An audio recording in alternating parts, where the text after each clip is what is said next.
है वो है मोल के बारे। किसके बारे? मोल के बारे। सबसे पहले हम देखते हैं कि मोल की तारीफ कैसे करते हैं या मोल की जरूरत क्यों पेश आई। ये आपको मालूमात के तौर पर बता दो। जैसे हमने पिछला टॉपिक एक पढ़ा था कि जो रिलेटिव एटॉमिक मास होता है, किसी एटम का मास होता है या किसी मॉलिक्यूल का मास होता है या किसी एनी कंपाउंड का जो मास होता है, उसे AMU से ज़ाहिर करते हैं। कैसे ज़ाहिर करते हैं? AMU। और AMU वो मास है जिसकी मेजरमेंट करना और जिसको बैलेंस के जरिए मालूमात लेना उसकी मुश्किल है। हमने उसको किस में तब्दील कर दिया? ग्राम में तब्दील कर दिया। किस में तब्दील कर दिया? ग्राम में तब्दील कर दिया। क्योंकि एक जो एटम होता है बजात खुद छोटा आर्टिकल है, बहुत छोटा पार्टिकल होता है जिसको मेजर करना बैलेंस के जरिए, तराजू के जरिए बहुत मुश्किल है। इसलिए उसके मास को AMU और AMU को हमने तब्दील कर दिया किस में? ग्राम में, ताकि हम आसानी के साथ उसकी पैमाइश कर सकें। जब हम AMU के मास को ग्राम में तब्दील कर देते हैं, उसी चीज का नाम क्या होता है? मोल होता है। क्या होता है? मोल। फॉर एग्जांपल ये मेरे पास मार्कर है ना, ठीक है ना। अब इस मार्कर के कुछ पार्टिकल है, अगर मैं उसके पार्टिकल एटम ले लेता हूं, एक एटम ले लेता हूं इस मार्कर का, उसका मास या उसका वेट करना बैलेंस के जरिए बहुत मुश्किल है, क्योंकि बजात खुद जो उसका एटम है बहुत छोटा है। फिर उसको हमने तब्दील किया हुआ है किसमें? एक यूनिट के तौर पर। क्या बनाया हुआ है? AMU। AMU बराबर होते हैं किसके? ग्राम। तो AMU को जब ग्राम में तब्दील कर देते हैं, कन्वर्ट कर देते हैं, और AMU को ग्राम में तब्दील करने का तरीका भी आपको बताया था ना। 1 AMU में कितने ग्राम थे? 1.66 10 टू पावर क्या थे? -24 ग्राम। तो ये क्यों तब्दील करते हैं? आज का हमारा टॉपिक का मोल के टॉपिक की जरूरत क्यों पेश आई? क्योंकि एक एटम का वजन करना हमारे लिए बहुत मुश्किल था। हम उसकी वजन को आसान बनाने के लिए, आसानी की खातिर, जानने की खातिर हमने एक टॉपिक का नाम रखा हुआ है, जिसको बोलते हैं क्या? मोल। सबसे पहले इसी मोल की तारीफ पढ़ लेते हैं। क्या पढ़ लेते हैं? तारीफ। ये देखें,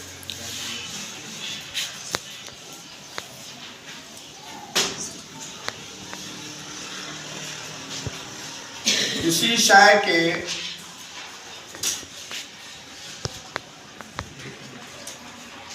एटॉमिक मास,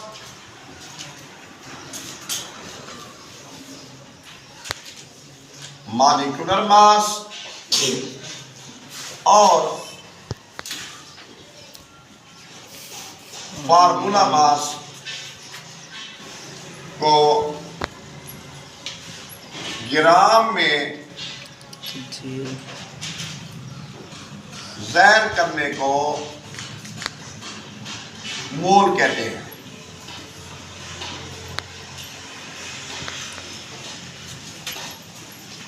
ये देखते बेटा कि इसके अंदर मैंने 3 बातें लिखी हैं: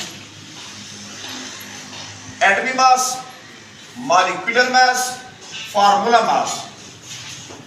एटॉमिक मास हमेशा किसी एलिमेंट का होता है, मॉलिक्यूलर मास किसी कंपाउंड का होता है, फार्मूला मास एनी कंपाउंड का होता है। तो इसका मतलब ये 3 जो मासेस हैं या इनके 3 जो मास मौजूद मैंने लिखे हुए हैं, अगर हम उसे AMU या ग्राम में ज़ाहिर कर दें, AMU उसके मास को, क्योंकि मास लिखा जाता है किसमें? AMU में। जब हम AMU को ग्राम में ज़ाहिर कर देते हैं, यानी उसको ग्राम में शो कर देते हैं, तो फिर हम उसको क्या कहते हैं? मोल कहते हैं। अब ये देखिए यहाँ लाज़िम ने क्या लिखा हुआ बेटा? ग्राम में ज़ाहिर करने। इसमें ज़ाहिर करने को ग्राम में ज़ाहिर करने। मिसाल के तौर पर ये देखें, मेरे पास ये कार्बन है।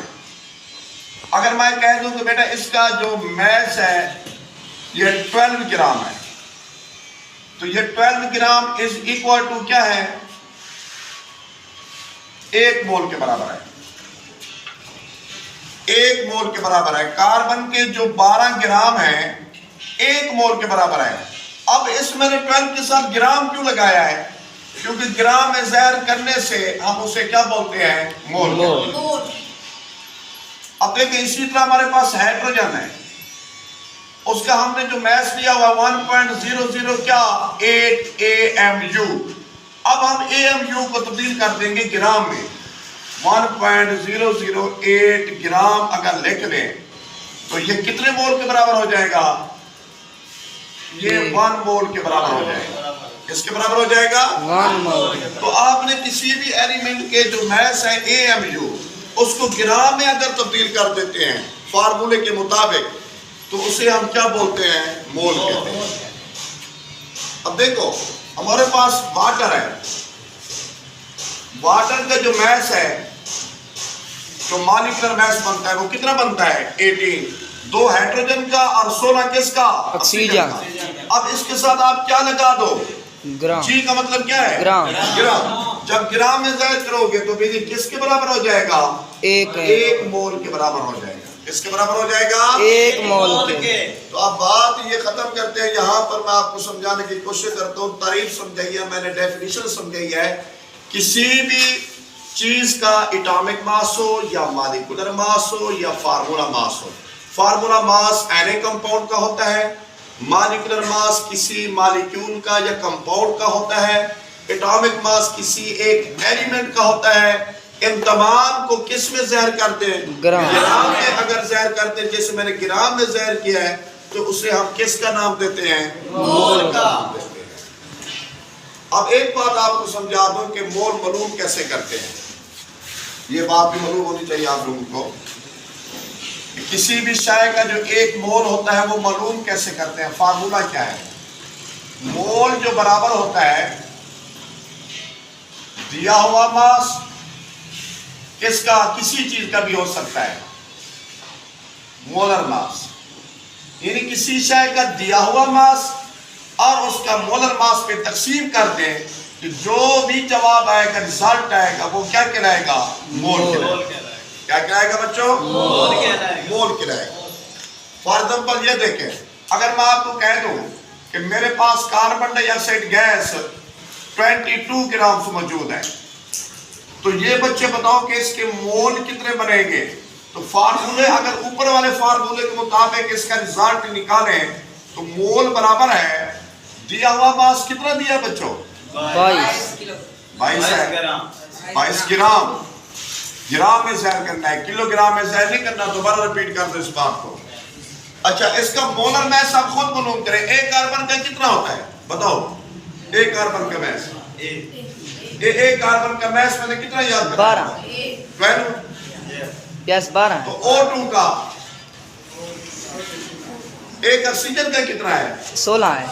2 ऑक्सीजन का कितना होगा? 32। 32 और 12 को जमा करो 44। अब इसको 44 पे तकसीम करते हैं। ये देखो, ये उसका मोलर मैस है।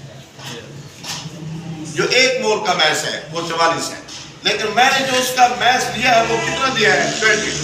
अब इसको इसमें तकसीम करोगे, जो जवाब आएगा। अब इसका रिजल्ट आ रहा है फॉर एग्जाम्पल 1/2 यानी 0.5। ये इसके मोल का जवाब है। अब ये कितने मोल बन गए? 0.5। आइए बात समझना। अब इस मोल की, इसका मतलब ये हुआ कि मोल को मालूम करने का तरीकेकार ये है बच्चों कि किसी भी शय का जो दिया हुआ मास है उसके मोलर मैस पे अगर आप तकसीम कर दें given mass over the molar mass, तो फिर आपके पास क्या कैलकुलेट हो जाएगा? मोल मालूम हो जाएगा। कल को ऑब्जेक्टिव आ जाती है। जिस तरह अभी पिछले पेपर में बोर्ड का पेपर हुआ है उसमें ऑब्जेक्टिव आई खड़ी थी 8 ग्राम CO2 के कितने मोल बनते हैं? 8 ग्राम CO2 गैस के कितने मोल बनते हैं? 22 ग्राम के तो मैंने बना दिए। 8 ग्राम क्या बना लोगे? बना लोगे? कैसे बनाओगे? कैसे तकसीम करोगे? दिया हुआ मैस उसने कितना दिया? 22 नहीं, उसने जो अभी 8 तो मोलर मैस उसका वही बनता है क्या? 44। तो 8 को 44 में तकसीम करेंगे, रिजल्ट आएगा नहीं आएगा? आ जाएगा। जो रिजल्ट आएगा वही ऑब्जेक्टिव सही होगी, वही ऑप्शन ठीक होगा। तरीका समझ आया? एक बात फिर बात सुन लो। किसी चीज का दिया हुआ मास, चाहे वो कोई चीज भी हो, एटॉमिक मास हो या फार्मूला मास हो या मॉलिक्यूलर मास हो, मैंने किसी को मेंशन नहीं किया। आगे आके समझाता हूं इसकी 3 अक़साम। आपने उसके मोलर मास में क्या कर देना है? तक़सीम। मोलर मास में क्या कर देना है? कर लोगे ना? कल को मैं ऑब्जेक्टिव दे दूं, आपने गिवन मास को, दिया हुआ मास को मोलर मास पे तक़सीम करना, फिर उसके बाद जो जवाब आएगा उसको क्या कहेंगे? मोल। क्या कहेंगे? मोल। अब उसकी 3 अक़साम है, आगे समझा रहा हूं इसकी अक़साम, मोल की अक़साम।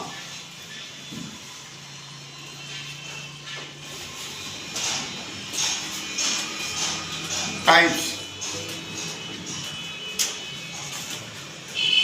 पहली टाइप ग्राम एटमी मास।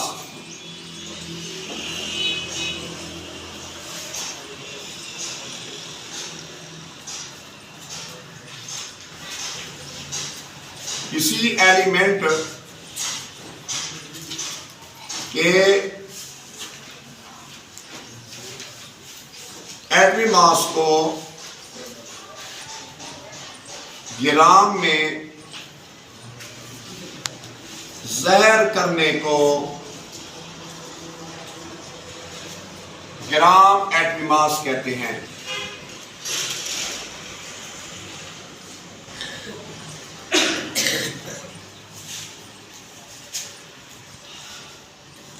यह तारीफ है। अब देखें, यहां पे मैंने एक लफ्ज की तब्दीली की है।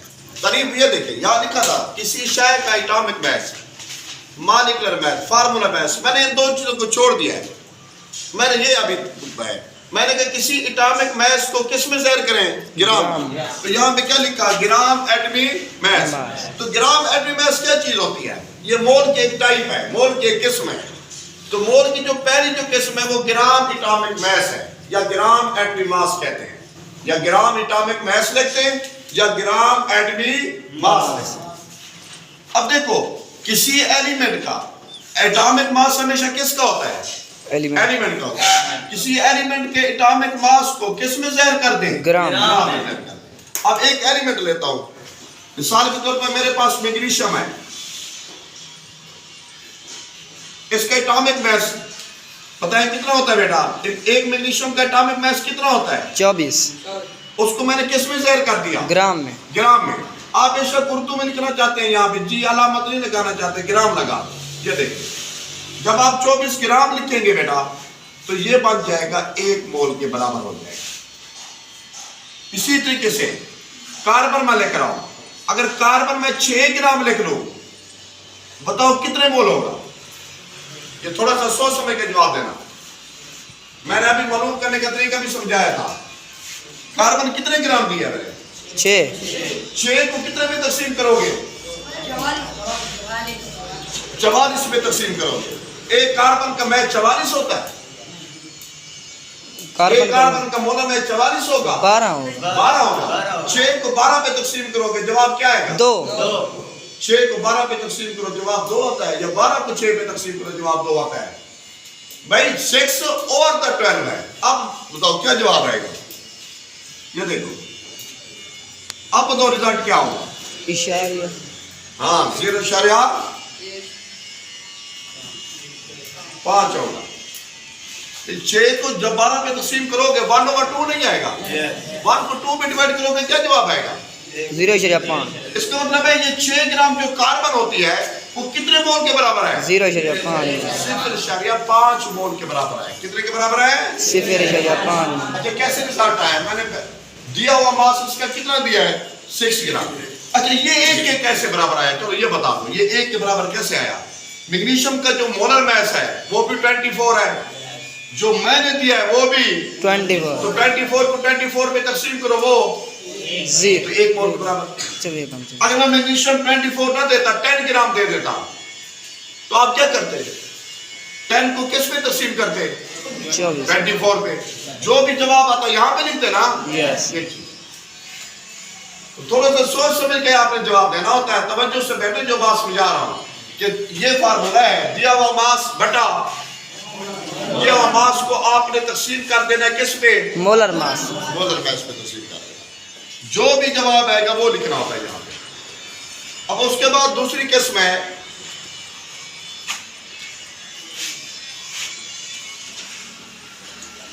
Gram molecular mass.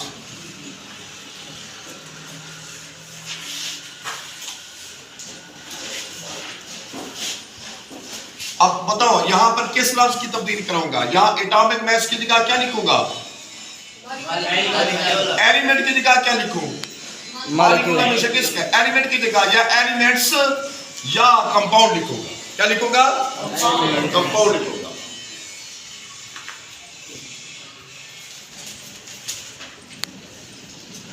किसी कंपाउंड के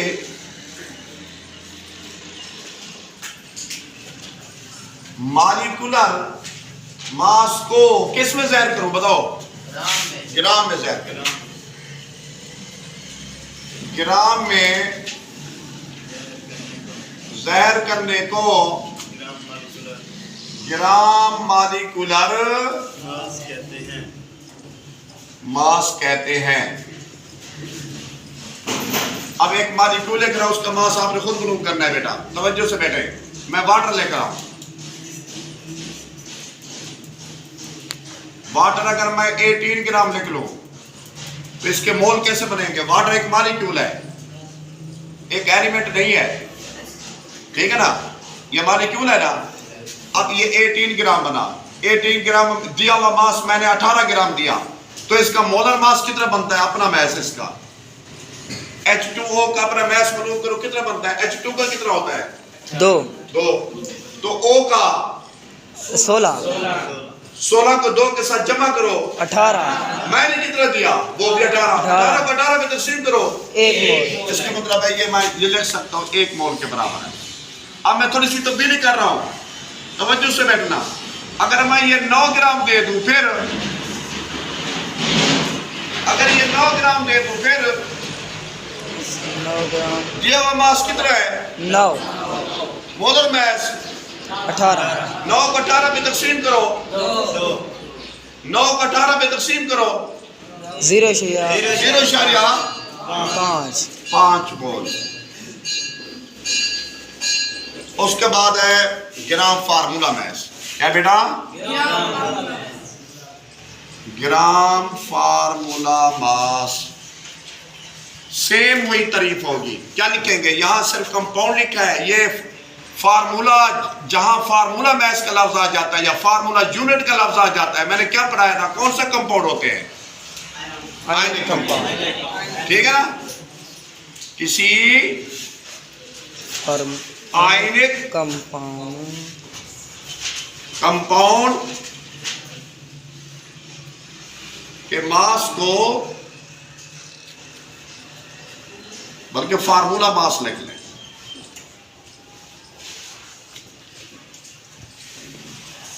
किस में ज़ाहिर करें? ग्राम में ज़ाहिर करने को क्या कहते हैं? ग्राम फार्मूला मास। अच्छा, सब के साथ ग्राम क्यों लगा रहे हैं? अगर ग्राम नहीं लगाते वो मोल नहीं होगा। शुरू में बात यही बात किया कि ग्राम लगाना जरूरी है। जब तक हम उसको एक्सप्रेस इन ग्राम नहीं करेंगे, ग्राम में ज़ाहिर नहीं करेंगे, तो वो मोल नहीं होगा। सब के साथ आपने देखा होगा क्या लगा है? ग्राम। अब मैं एक एग्जांपल दे रहा हूं, आपने मास उसका खुद मालूम करना है। ये है NaCl, ये एक आयनिक कंपाउंड है। शुरू में मेटल आ गई है, ये आयनिक कंपाउंड है। इसके ऊपर चार्ज है पॉजिटिव, इसके ऊपर नेगेटिव। अब इसका मास मैं एक बच्चे से मालूम करवाता हूं। कौन सा बच्चा मालूम करेगा इसका मास? हाथ खड़ा करे। हाँ करे, आप करें, शाबाश। सोडियम का कितना बनेगा? 23। क्लोरीन का मास कितना होता है? 35। हाँ 35.5 35.5। इसको जमा करो 58.5। इसके साथ मैंने जी क्या लगाया? ग्राम। अब जब ग्राम लग गया तो किसके बराबर हो गया? ये मोल के बराबर। किसके बराबर हो गया? मोल के बराबर हो गया। बेटा आप खड़े हो जाए, आप इसका मास मालूम करें। KNO3 का मालूम करें। ये बेटा बताएं, K का कितना? 39। ठीक है। M का कितना? N का 14 है ना? 14 है। एक ऑक्सीजन का 16 होता है, 3 का 16 32 48 48 हो गया। इन तीनों को जमा करें 54 कितना बनता है? 62 और ये कैलकुलेटर है, 92 जमा करो शाबाश।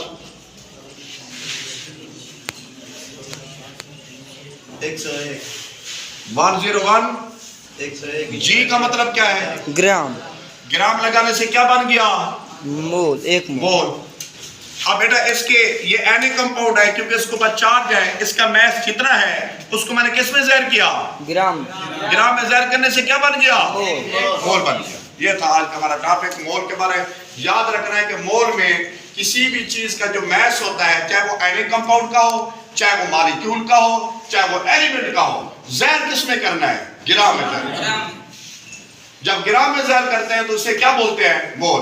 एक बार दोबारा रिपीट कर दूं, मोल का जनरल फार्मूला ये है, किसी भी शय का मोल मालूम करना हो, चाहे वो एलिमेंट का हो, चाहे वो मॉलिक्यूल का हो, चाहे वो एनी कंपाउंड का हो या फार्मूले का हो, उसके मैस को मोलर मैस में क्या कर दें? तकसीम। जो भी जवाब आएगा वो आपका क्या रिजल्ट होगा? मोल।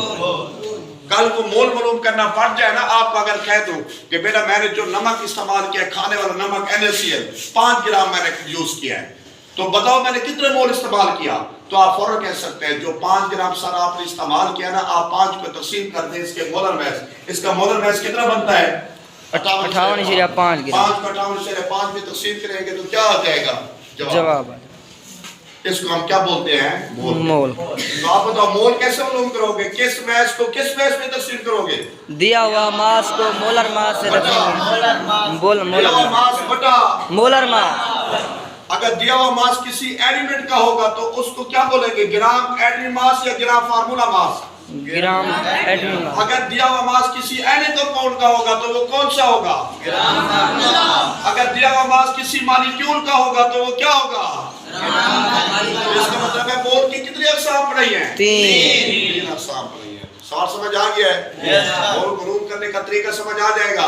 कल इसकी प्रैक्टिस करके आना और आप लोगों को एटॉमिक मैथ्स आने चाहिए। एटॉमिक मैथ्स आ जाएंगे जल्दी आप लोग, क्योंकि अभी तो आप शुरू में क्लास है ना, अभी दोबारा इनको एटॉमिक मैथ्स फिर रिपीट करके आना। एटॉमिक मैथ्स आपको आ जाएंगे, आप लोगों को ये कैलकुलेशन का तरीकेकार आ जाएगा, क्योंकि कंसेप्चुअल तरीके से भी आपको बातें पूछी जाती है पेपर में, किसी शय के मोल मालूम कैसे किए जाते हैं या मोल मालूम करने का तरीकेकार क्या है, तो आपने उसके मैथ्स को दिया हुआ मास, गिवन मास को मोलर मैथ्स में क्या कर देना है? ठीक है।